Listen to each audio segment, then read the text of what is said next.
abantu balwadde emitima ng'ekibalwazizza ebirungi bye bakolera abantu.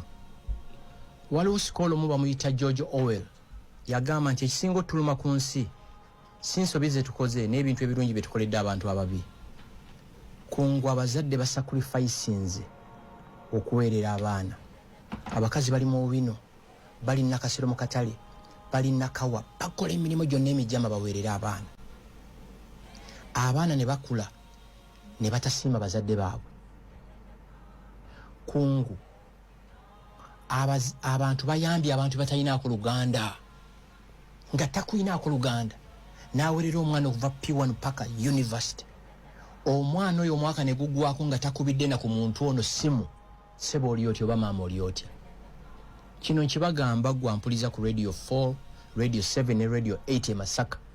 Bw'oba okyayina bazadde bo babiri nga weebalinga bw'obakubira simu zaabwe bazikwata toyisangawo nnaku bbiri nga toyogedde nabo kubanga akaseera kajja kutuuka ng'ozikuba teri azikwata. Bw'oba olina omuzadde omu mu celebrating every day mu bulamu bwo bw'oba ojjukirayo Guardian ng'alina ettaffaali ne bw'aba yakuweerera ttaamu emu celebrate that person. Mujjukire bano abazadde tebaagala bagulira bizimbe, they want to be appreciated. N'abantu abalala gwe bw'oba ompuliza ku Radio 4 Radio 7 ng'omulimu gw'oliko essaawa zino waliwo eyakuyamba ogufuna oyo ye Katonda wowe Kampala oba tekimanyi. Bw'oba ompuliza ku Radio 4 essaawa zino nga wooli waliwo eyakuyamba nga ssente z'okozesa waliwo eyazikuwola nga teziriko na security oba garanti mu celebrating.